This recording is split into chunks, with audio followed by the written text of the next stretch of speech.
Hi, Jennifer. Hi. It is good to see you. How are you doing today?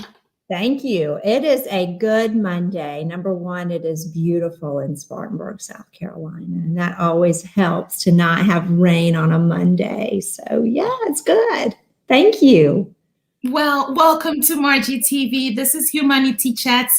We get together and talk about everyday issues that impact humans. But this Monday is a special day because we are here to celebrate you. Recently, you received the statewide honor, and you have been honored so many times. And we just want everybody to learn about this trailblazer since it's Women's History Month. Thank you. Thank you.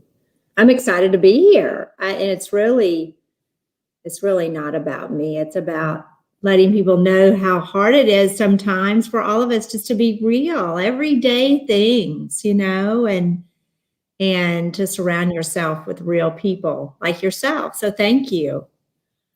Well, it's an honor. And Jennifer, when we look at your accolades, and viewers, go on margiemarch.com, check out Jennifer's blog. Her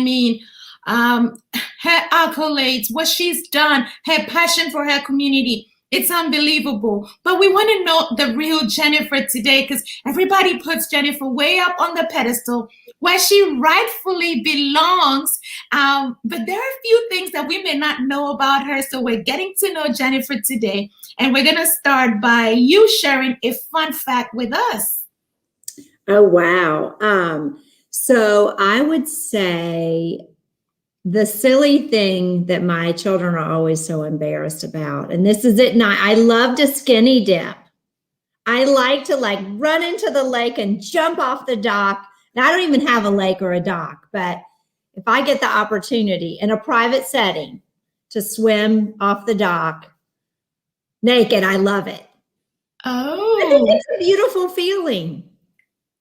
So that's a silly, crazy thing I hope everybody's laughing. My children are terribly embarrassed by it, but I don't do it in the daylight. It's private, it's dark. I grew up in Indiana, so we have all those glacier lakes and they're so beautiful. And I just remember one time at summer camp, we snuck out of our cabins and went skinny dipping. And it just gives me a lot of joy. I guess it's the risk, the adventure of skinny dipping and getting away with it. Well, that's good to hear. Viewers, listeners, you just learned a fun fact about Jennifer that you did not know. I want to say welcome to our podcast listeners. Guys, this is amazing. 22 countries now, 160 cities. Thank you so much for listening to us. Now, go and learn more about Jennifer, her awards, her accolades, the impact that she has had in Spartanburg, the amount of grants that this woman has been able to bring into her community, and the nonprofits that she has helped. Now, Jennifer, before we even get into talking about your most recent award, I would like to just tell us a little bit about Jennifer. Who is Jennifer? Where is she from? Well, first of all, the Jennifer is a child of an awesome God. So all of those accolades, those awards, is because I have a heavenly Father that is my champion every day. So that's the first thing, is I'm a child of an awesome God. Then I'm the child of two amazing parents. My father died of Alzheimer's, but was a great public servant, and my mother is still living and a great friend and champion for me and my family. My parents worked really hard. I'm one of three. I have two brothers. I'm the middle child. I'm the only girl, but I'm in the middle. And my folks both worked very hard. My mom worked in public service as well, and my father was an elected official in Indianapolis for 20 years. So mom was in the senior services part, and then she worked for the IRS. Don't hold that against me or my mom. She helped people fill out their forms. And then my dad had his own small industrial equipment company, but also served on the city county council, so in Indianapolis. So I grew up watching my parents lead. and care about other people. I watched them grow a family of 3 children and work really hard. My mom worked 2 jobs, helping my dad with his company, and then worked outside the home. They were just great role models, and they helped my brothers and I, who are all very different. All 3 of us are very different. My older brother's a civil engineer, professional engineer. My younger brother is a business owner, and I'm, a nonprofit leader, but they celebrated all of us. Ironically, as an arts leader, I am more athletically inclined than artistically inclined. So growing up in Indianapolis, I attended public schools and played basketball from the 5th grade until my junior year in college. So teamwork is something that, I love being a part of a team. But it also, my mother was a dance major in college, so she made sure that as children, not only did we, participate in athletics, but we also participated in the arts. And my younger brother's a good, talented musician, and the arts were always part of our lives and part of being in a great community in Indianapolis. So I grew up in athletics, played tennis. My dad taught me to play golf, played basketball, ran cross country, tried just ridiculous athletics. But as I've grown, I've learned to value the arts as a catalyst in individuals' lives and in communities. So I moved to Spartanburg, South Carolina for a temporary job assignment. Right out of college, landed at Wofford College to help Kappa Alpha Theta, which is my sorority, develop a chapter at Wofford College. And I graduated from Hanover College from Indiana, but then I traveled 2 weeks out of every month to college campuses all over the country, which in the United States, college campuses are in terrific towns. So I spent a week at a time in different colleges and really learned about diplomacy and leadership. So that's how I got to Spartanburg. And then I've had professional jobs in marketing and public relations, finished up in the for-profit sector at WSPA TV, Channel 7, which is the CBS station. I was their public affairs manager. And at the same time that I did this professional work, I was growing as a leader in our community. Some of you that have been a part of the Mary L. Thomas Leadership Awards know that I shared my story of my infertility journey. And so I spent 9 years wanting to be a mother. And during that time I was working, and instead of, feeling sorry for myself, which I did on a monthly basis, I got involved in the community as a volunteer. And so my volunteer leadership began in the arts. My professional career was in marketing and public relations. So I built those simultaneously. And then my 2 beautiful children came along through the miracle of adoption. So that kind of brings you to where I am today. But that's my journey so far. What a wonderful journey. And, viewers, there are pictures, beautiful pictures of Jennifer with her family. Those are the 2 kids right there.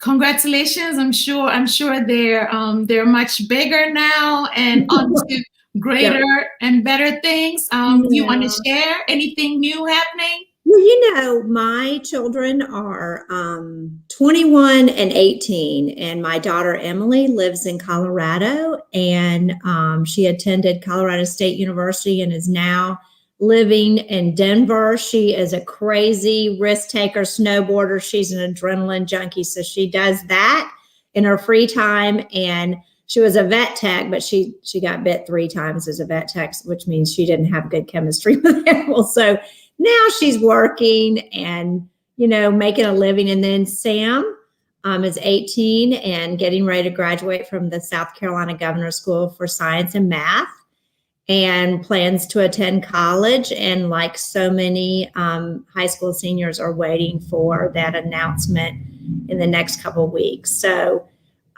he's a great young man and loves science and math and history. And so they're healthy, which is every parent's dream. They give me a lot of joy. Yes, indeed. Every parent's dream. They Mm. want their kids to be healthy. Now, when you were talking, you did mention that once upon a time you were an athlete. And I'm going to pull this picture from your past up. That's you right there with Erica Okay. Brown. Yeah, that's when we were coaches, though. We weren't brave enough to get on the court. And sadly, the next year, Erica got on the court and seriously injured herself. So I don't play full court basketball. I'll take anybody on horse still. I need to warm up a little bit, but I'm not going to get on the court and hurt myself. So, but I do love the sport. I'm so excited to be watching March Madness, and it just was my way to grow and develop as a leader and to stay focused on being healthy as one of God's children. Yes, yes, one of God's children indeed. Now, Jennifer, you do a lot of work in the community, and over here we see you cutting the ribbon to something. Would you want to elaborate what you were doing here? And I guess my follow-up question is, what drives you? What motivates you to do so much for your community? Well, so first of all, that photograph was the opening of the Creative Crosswalks in downtown Spartanburg. This was a partnership between One Spartanburg, which is our chamber and vision initiative for our community, and the city of Spartanburg, and four amazing professional artists. And Creative Crosswalks first are, of course, a wonderful public art project, but they also are a great road safety catalyst. So they slow people down in their cars. They make pedestrians safer. So this was an initiative to really slow people down in our downtown. And we commissioned four great artists who had a lot of people participate. So that was what that was. So that was a great day for our community. To your bigger question about, what drives me, I think that I love people, and my purpose is building community. So whether it's helping people connect with one another and have a sense of belonging, or building a community that is welcoming to all people. And I really get motivated when people come together as a team and they collaborate, and people's ideas are shared, and dreams come to reality. So I'm really driven by moving forward, having a shared vision, and really building community for all people. I like to meet people where they are. The Chapman Cultural Center is an amazing cultural destination in Spartanburg, but people don't always engage in the arts in formal settings. And so like that crosswalk project, a lot of people are experiencing the arts for the first time just walking across the street. So it gives me a lot of joy to be involved in the arts and in our community in many ways. But that's how I'm motivated, to help build community, a build place for people to be safe and welcomed and healthy, and for people to thrive. And I think the arts really do that across the board for all people. Yes, the arts are wonderful, and especially now with COVID-19. Do you want to share how you're doing, how Chapman Culture Center is doing? Well, I think, first of all, the arts globally, you mentioned that there are people from 22 different countries, listening today, and all of us live in communities where where individual artists live. Maybe you have a neighbor that's an artist. Maybe you live down the street from an arts gallery, or a craft maker, or a seamstress, or a woodworker.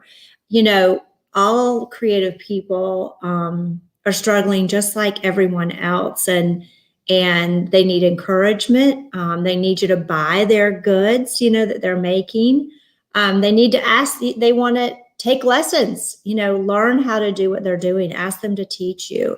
So I think individually artists around the world are suffering because commerce, hasn't been up. It's not, although we believe it's a lifeline to so many people being creative, it's not necessarily going to feed someone other than their soul and their mind. But so individual artists are struggling. They have got to make a living, whether you're a musician or a dancer or a woodworker.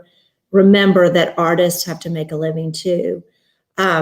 As an organization, we are the countywide arts agency providing cultural leadership for artists as well as arts organizations, science, and humanities. And I just looked at it today. Our cultural sector has lost over $2 million in earned revenue just in the last 12 months. And that is a huge hit. And that's because people aren't able to go and participate. They can't take classes. They can't go to the symphony. They can't go to a dance class. Now, our facilities are open now, and you can take distancing, keep the social distancing or physical distancing, which you can call it. So we're still extremely challenged. We're strained, I would say. The people that are leading in the arts globally are fatigued with coming up with engagement and keeping donors engaged and keeping the public informed and staying relevant in schools.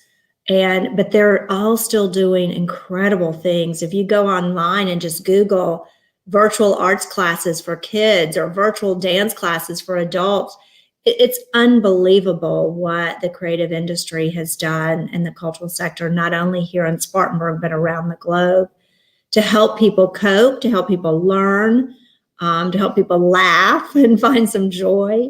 But this is really hard. And the cultural community has not rebounded yet. We are not open.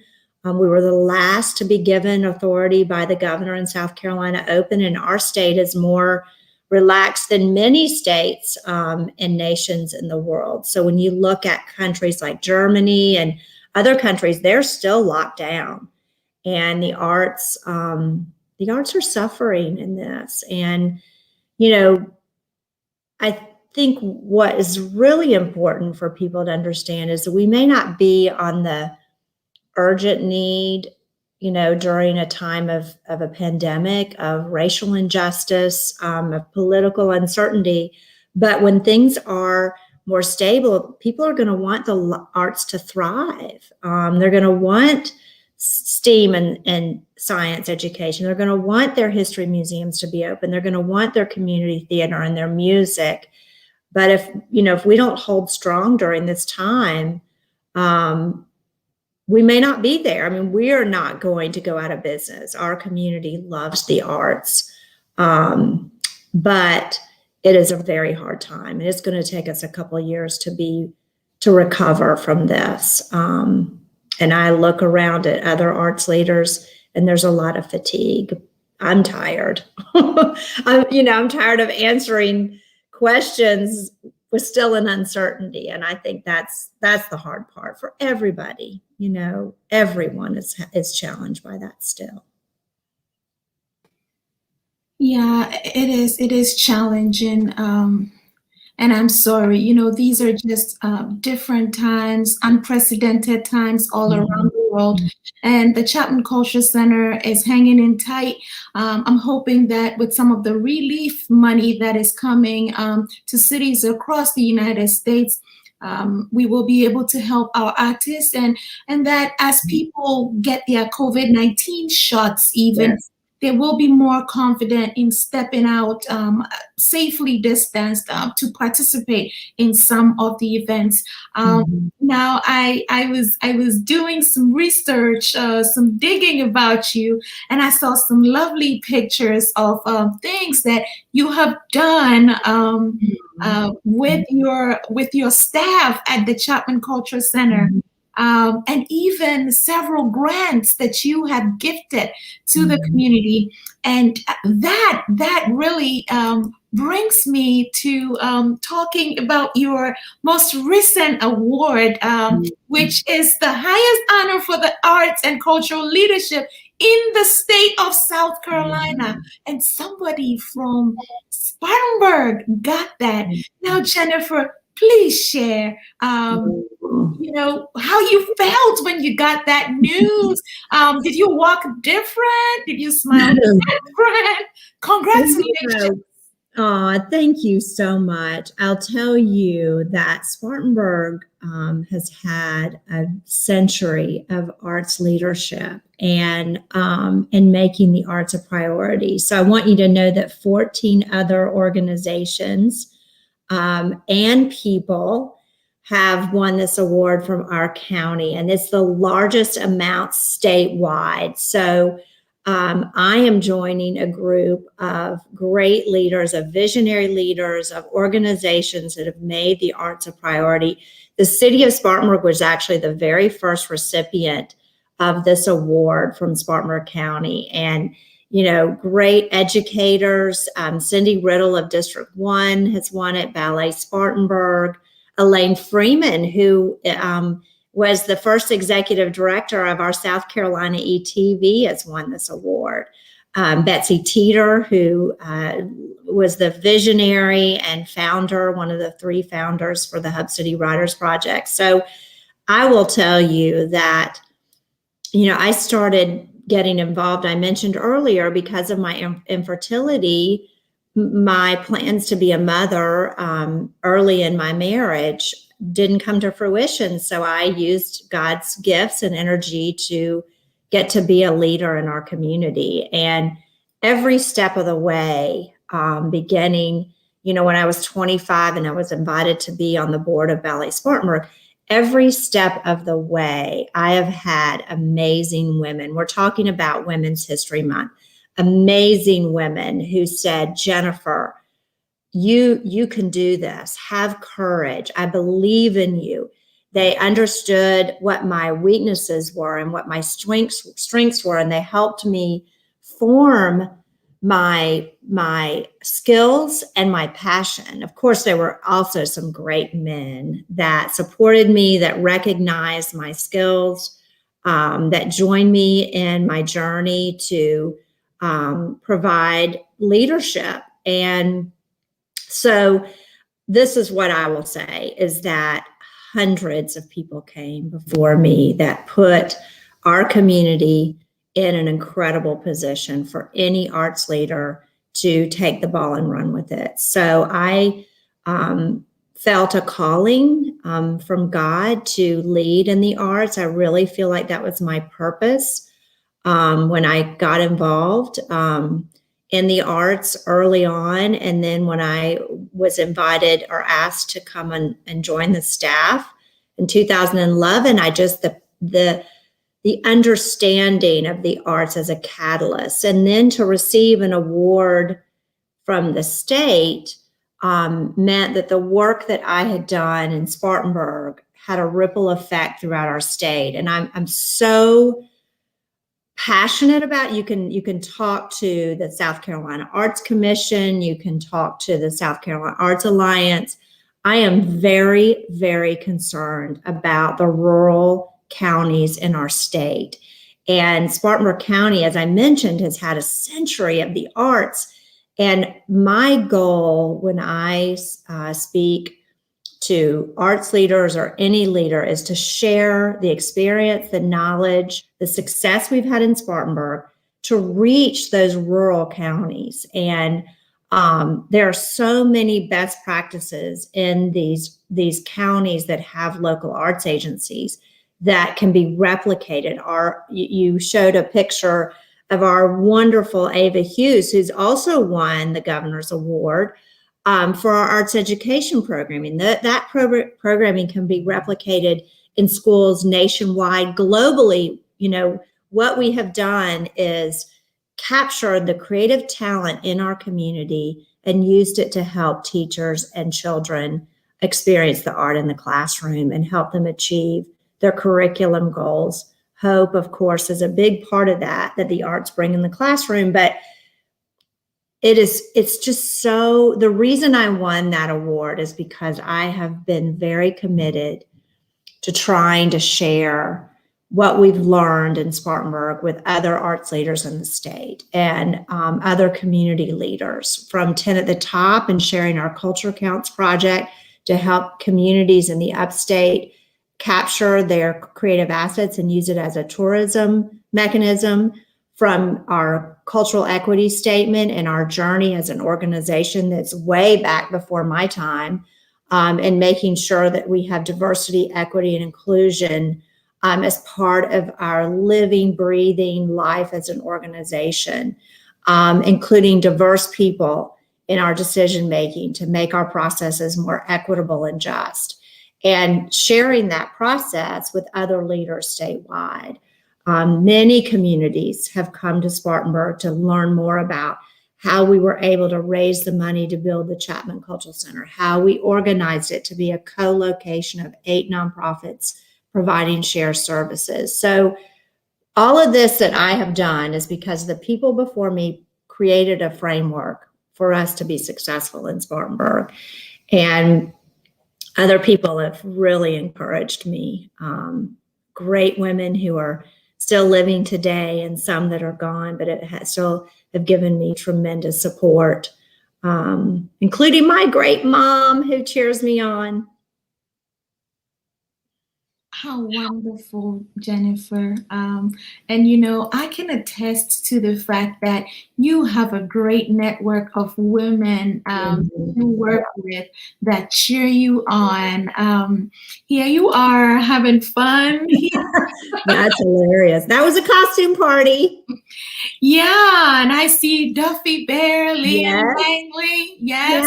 Yeah. And Mary Lou Ma, who's one of my great friends, and she's an accountant and works virtually in a company out of DC, but lives in Spartanburg. So great women making great things happen. Yes, yes, yes, making great things happen. Here you are with your trailblazing friends. Yes. Mentors, Mary Thomas and Kay Woodward, great women who taught me so much. I will tell you, it is critical to have mentors and people that will guide you, especially around diversity. Clearly those 2 women are strong, brilliant African-American women. I'm Caucasian. And without having a safe place as you learn and grow to be more sensitive and understanding and to stand up for what's right and just, you have to have people who will have those conversations with you. And Kay and Mary have given their whole heart to me to help me learn to be a more sensitive leader and a more proactive leader. Mary has charged me to go get them, Jennifer, to not be afraid. And that's an amazing gift. That is wonderful that you surround yourself with, with people from all walks of life. I see you having fun, Jennifer. So you're not work. You work and you play hard. Mm-hmm. And, I don't know if anybody else feels this way. I'm sure everyone does. The hardest thing about COVID was that we all worked so hard, but there was no balance of celebration with others. That was a picture at the Carolina Panthers game with our former mayor, Bill Barnett. My children and my niece and nephew were in the back of the picture, and Mary Thomas. But, we just kept working and there was no time to play, and you'd get out and walk. And I live downtown in Spartanburg, so I could sit on my porch and talk to all the people who are going to Hub City Scoops. So that was kind of fun. But it just not being able to play, and I love to play, whether it's golf or just being silly, or like I said earlier, my silliness of skinny dipping. But it's so important to play, to have that balance in life and be creative. And it was so hard for me during COVID to be locked up at home. I did go to the office every day because we have private offices and my office is only a couple blocks away. But, I miss celebrating and I miss it so much. So I love to entertain and have fun. I'm real spontaneous. I like to travel, like to really take adventures. I'm not going to jump off of anything. I'm not a physical adventurer. But although one time I did play 4 rounds of golf in one day at Bandon Dunes in Oregon on very special summer solstice, and that took me a long time to play golf all in one day in 4 rounds. But that was one time. That was my most adventurous physical thing I ever did. Well, we all have adventurous times that we have participated in. Now we have people in the audience that are congratulating you for your achievements. Thank Yes, you. yes. So you are amazing. What you're doing is wonderful, and I was impressed to see that not only are you doing philanthropic work and empowering women in your community and being such a trailblazer, but you are also into investing in your community in other ways. What is this picture here? Would you want to explain that? Oh, sure. Well, I had a season of change in my life. Many of us have changes in our season, and I was thinking about where I would live in our community. I needed to find a new home, and I wanted to live downtown. I wanted to live in the heart of our city, but I wanted a new home. I'd lived in a beautiful historic home for 27 years, and I couldn't really replace that. So I thought I'll do something new. So I was sitting on the terrace of the Marriott in downtown Spartanburg, and I was just looking out at that beautiful land, which now has the buildings of 200 apartments and a single family neighborhood. But just looking out at that land, and I thought that's a great place for a neighborhood, because there was a neighborhood that was already used to be there called the Silver Hill neighborhood.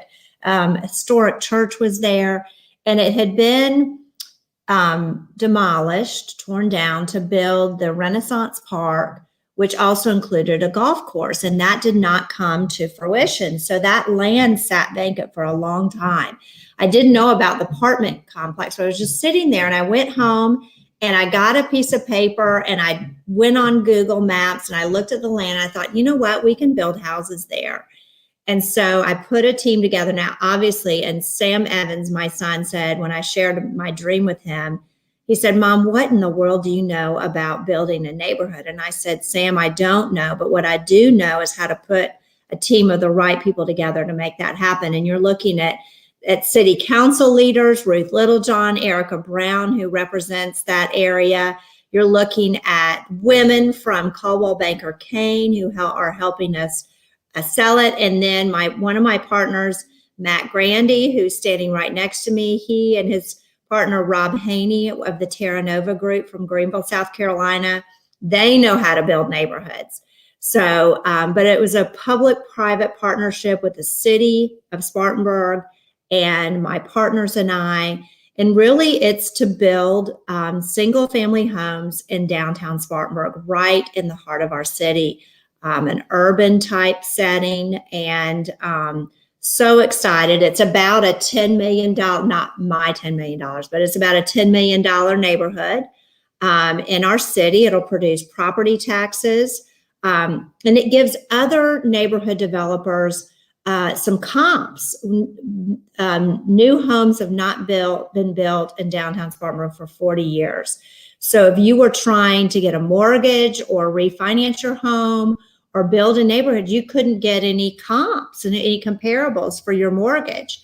And so this not only helped our community have a great little neighborhood in the heart of downtown, but it also is providing comps for people who want to build other homes. So we're seeing a lot of interest. But this was really me just dreaming and God giving me a vision and putting it on my heart and opening so many doors. I went to visit our city manager and I said, this is my dream. What do I do? And I showed him a little piece of paper with a drawing on it. He said, Jennifer, go get a site plan. He told me what to do. Chris Story said, this is what to do. Prior to that, I met with 2 women that work for the city and I said, I need your help. Help me think through this. Help me understand it. And, that's one of the things we have to do as women is we have to help each other. I told them, if I call you on Saturday, you've got to answer the phone. Men do this all the time. They don't hesitate to pick up the phone and call the people that they know and say, tell me about this. What do you know? Or call me on Monday. Men know how to move things forward together, and women have got to get used to that. And so I asked these women, I said, if I call you, I need your help. So answer my call and call me back. Not that they wouldn't, but anyway. long story short, 19 single family homes, 10 townhomes, and they're right downtown, and just really exciting to be downtown doing that. But that's separate from my work at Chapman, has nothing to do with my work on city land, not Chapman land. Just a passion project. You know, a lot of people own real estate in our community that have different jobs. A lot of people have passion projects outside of their normal jobs. And me, this is one of my passion projects. So I just know we need single family homes in our city, and we need multiple levels of different rates housing. So I hope it inspires others. That's my goal, is that it inspires others to invest in our community. Yes, I hope it inspires others too. And, you know, viewers, we will be right back. We just want to show you a video of some women doing amazing things in our community. Jennifer and I are still here, and we will be back shortly.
Yes, we are back. This is Jennifer C. Evins, President, CEO of Chapman Cultural Center, and I am Margie, your host. We're here to learn more about Jennifer. She is so highly accomplished. She has a heart of gold, and she keeps giving back to her community. Jennifer, it has been such a joy getting to learn more about you. And Yes, I know that you have some words of wisdom for women out there. It's Women's History Month, and you have words of wisdom for them. You know, your strategy, you do what you do, and what they can do going forward to be successful, to lean on a network. And so this time, I'm going to move myself so that you can address our viewers and our listeners. Well, thank you. So I think that, number one, I hope that you have heard me in some of my vulnerable times. I think that I'm an enthusiast. I get up every day and look at the joy and the blessings and try to have gratitude. But do not think that I have not had storms.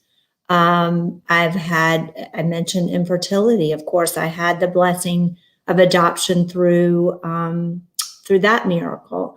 Sadly, my marriage ended in divorce after 27 years, and it was extremely traumatic. We all suffer trauma. And I think that the most important thing is to give yourself permission to be vulnerable with a few. Not everyone has your best interest in mind, but find prayer partners, or if faith is not part of your life, then find a partner that helps you with self-care, or someone that helps you make sure that you stay on good nutrition, or someone that helps give you good books to read or gives good music to find good music. But the core at what I'm able to do is to regroup my faith. God has given me so much through His Word, through prayer, through other people praying for me, in good times and in my storms. And so doing that, I recognize that my personality is one of very positive, and not everybody is that way. And that was part of my understanding and appreciating people where they are. And so ask for help, very importantly, not only just professionally, but personally. So don't hesitate to do that.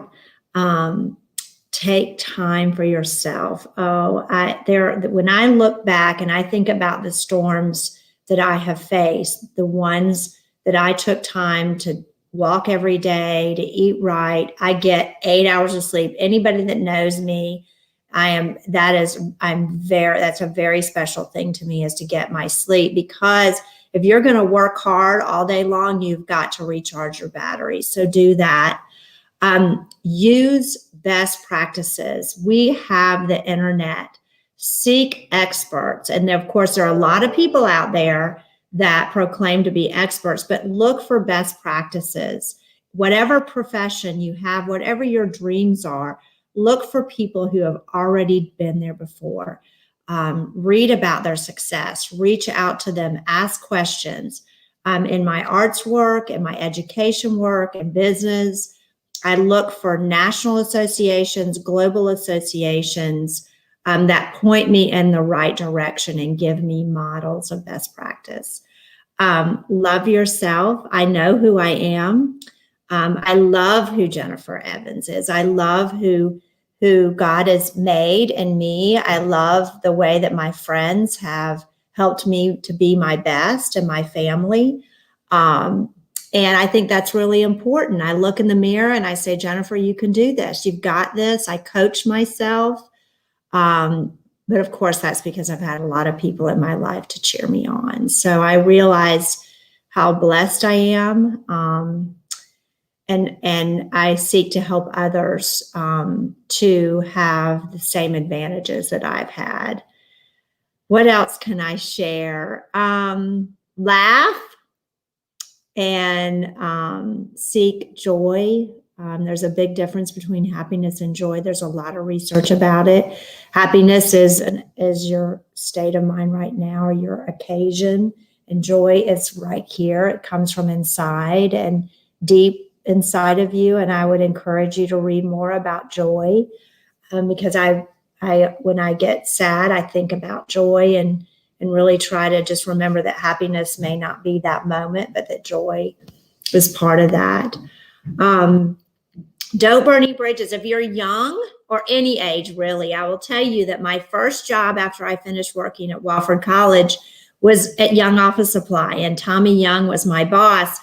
And when I finished at Young's, I went to work for Waste Management of North America. But then when I became the president and CEO of the Chapman Cultural Center in 2011, Tommy Young was the board chairman. So he remembered what a hard worker I was when I sold office supplies, and he taught me so much. Bloom where you're planted. That's something I believe in. Your first job doesn't have to be your last. As I mentioned, I worked around colleges, and I was in office supplies and garbage. Was a garbage lady. So I think that just really do your best and know who you are, and use that to make your life better, but most importantly, to build a community that you love to live in, and help other people to thrive. That wasn't very concise, but it was from the heart. It's true. It's true. And it was important. Be yourself. Bloom where you're planted. Thank you so much, Jennifer. Yeah. Now, viewers, listeners, I know you've gotten a lot of nuggets from Jennifer today. And if you want to learn more about her, well, I shouldn't say if you want to learn more about her. To learn more about Jennifer, check out the blog on margiemarch.com. You would get to see her journey from a young age and how she progressed through life. It's not easy, but she was able to do it. And during Women's History Month, we want to show other women that they can do this. And look at Jennifer's life. You saw some of her pictures, the kind of friends she's kept along the way. She's had people from all walks of life. She has fun. She's investing. She's with her coworkers. She's going to costume parties. This woman is finding joy in her life. And that is what she's telling us to do, to find that joy, to find that space. And in these days of isolation, with everything going on with COVID-19, we are blessed to have somebody like Jennifer talk to us, tell us these life lessons today. Folks, this is Humanity Chats with Margie. We come to you 30 to 45 minutes of conversation, and we just talk about everyday issues that impact humans. We're going to be back on Thursday, and it's going to be an amazing time. We have our global guest, Ohinire Auntie, who is going to be talking about a topic that I've heard a lot about lately, Christianity and tradition. This woman is married to a chief, and she is a woman of faith. So she's having to combine her religion with her traditional values, and she will be joining us to share those nuggets. At our regular time slot at 7 p.m., y'all, we're having Dr. Rachel Riemann. You don't want to miss this. Go to margiemarch.com and learn about Dr. Riemann. She has a lot to share with us regarding global health. You really don't want to miss this episode. She does a lot of work with HIV. She does a lot of work with COVID-19. She's a global leader. And you don't want to miss Dr. Rachel Riemann this coming Thursday. So we hope to see you. Join us. We would love to have you join us. Did I just repeat that? Yeah, join us and join us. Okay. Yes. But it's been a joy having Jennifer with us this evening. We want to give a shout out to the Margie TV crew. Thank you. We want to thank our sponsors. We want to thank the RD Collection for supporting us and providing gifts for our guests. We also want to thank Willow and Poppy, Louise Fagan, whose ad run, for supporting our guests and making beautiful bracelets. I'm wearing one of those bracelets today. She's been making some amazing bracelets for our guests. I know she made something from the name is it. She made something with RBG for our BH champion guest Jamie Wall. She made a beautiful Converse themed bracelet for Kristen Newkirk, president of Converse College. We are so grateful to Louise for her commitment and her passion to Humanity Chats. So guys, join us. We're here. You are the program. We're here because of you. And we bring you topics that you'd like to hear. You wanted us to honor women, and what other woman could we honor than Jennifer C. Evins, President and CEO of Chapman Cultural Center. Thank you so much for being with us tonight, Jennifer. Thank you for lifting up women and helping people to talk about important things. So thank you for being a great woman in your own right. Well, viewers, thank you, Jennifer, first of all. Viewers and listeners, it's been a joy. I see that we had comments, that we missed. Tash McGlynn was clapping. Elaine Gosnell said this was such an awesome program and it was great seeing us. We had all these comments that we missed. We had viewers from YouTube. Kim Ashley said, this is so inspiring and what a community building role model, Jennifer. And Kim is the communications manager for the Spartanburg Academic Movement, which I serve as the board chair, and that's our community's initiative to help everyone achieve their own academic success, but also upward economic mobility. So very important part of our community. Thank you for Kim for watching. Well, thank you, Kim. And, we've had Dr. Booker on the show, but he joined us before he joined the Spartanburg Academic Movement. And so maybe one of these days we can have you guys come back and share about the good work that Sam is doing. Janet is saying, congratulations on all your achievements, Jennifer. More to come. Yes, the sky is the limit. There's more to come. Thank you so much, viewers. This was our Women's History Spotlight with Jennifer C. Evins. And from Jennifer and myself, we say good night. Thank you. Bye.